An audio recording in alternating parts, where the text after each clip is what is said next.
What happens in China doesn't stay in China.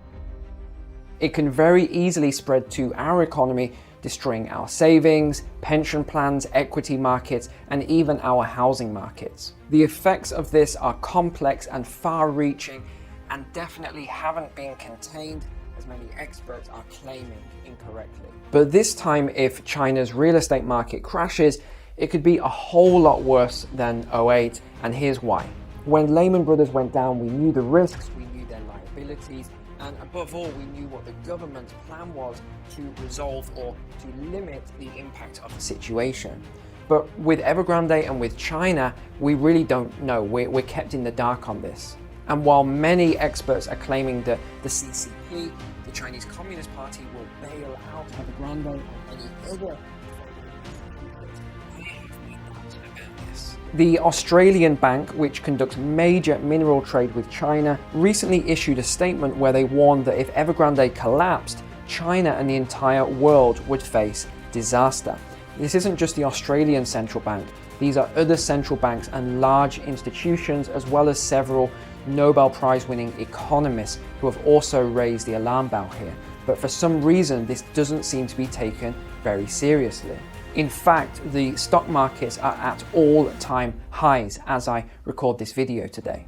It's thought that China's offshore bond market, in terms of its debt, is somewhere in the region of $210 billion, although we don't know for sure. Evergrande's contribution to this, we think, is somewhere in the region of $19 billion. So bear in mind, this is money that they've borrowed with some of these large institutions I just mentioned.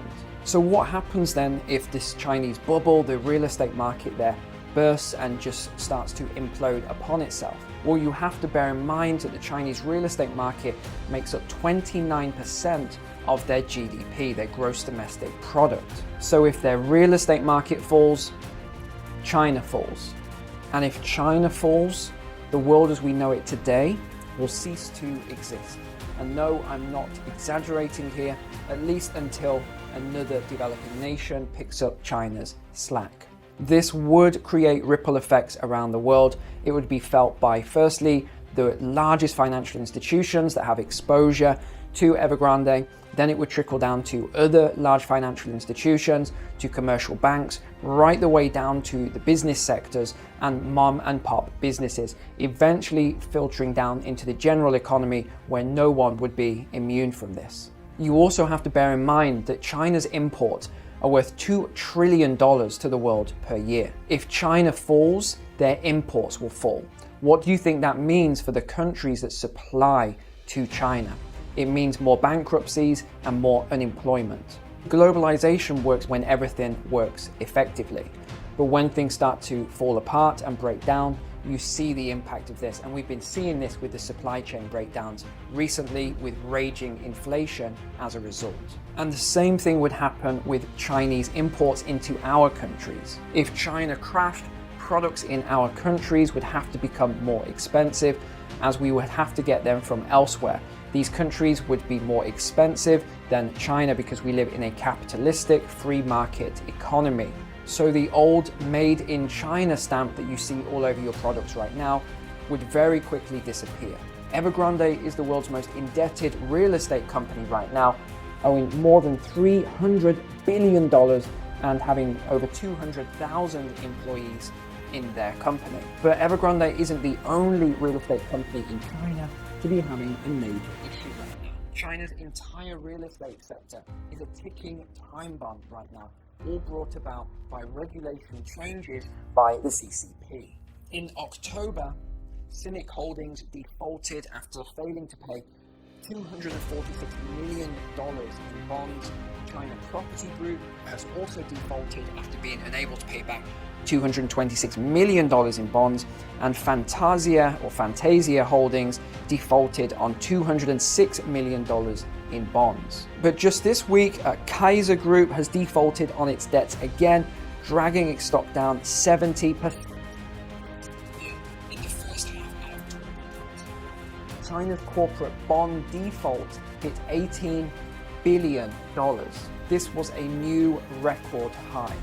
And of the 25 companies that have defaulted, these are large-scale companies, Over half of them are owned and controlled by the CCP, the Chinese Communist Party, aka the government. And this is why I said earlier that I do not think the government are going to come to the rescue and bail out all of these companies, including Evergrande.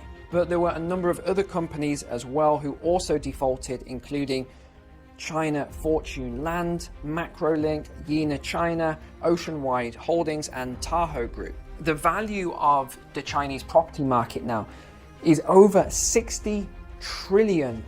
Now you compare this to the USA at $34 trillion, and you can see that this is just a ticking time bomb waiting to go off. Assuming that global GDP in 2020 was $85 trillion, now compare a $60 trillion sector here, the real estate market in China, compared to this, and this is a biblical collapse just waiting to happen. Also, let me just explain what a AA+ rating means. So this indicates a company is financially sound, that it has enough money to pay its debts, and the risk of default is very low. And yet, 82% of the AA+ rated bonds in China in the last year have defaulted. 82%. So what does that tell you?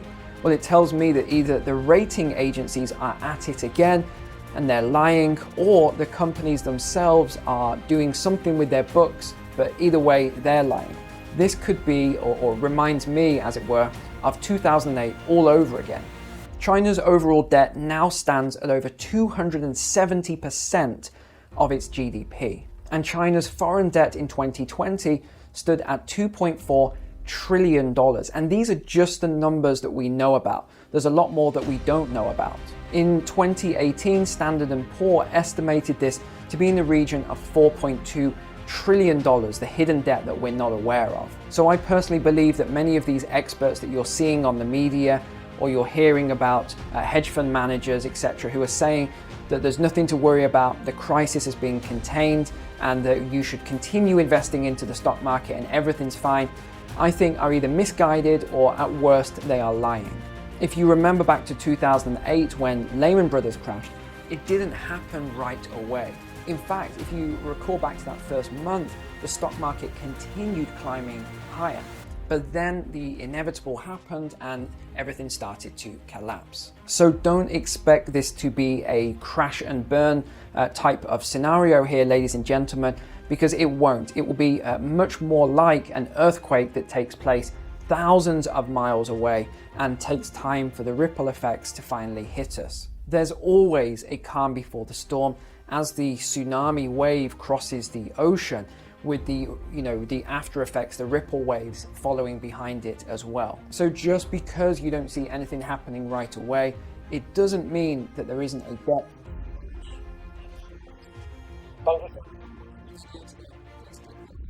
Subscribe if you haven't already, and apart from that, take care, God bless, and I'll see you next time.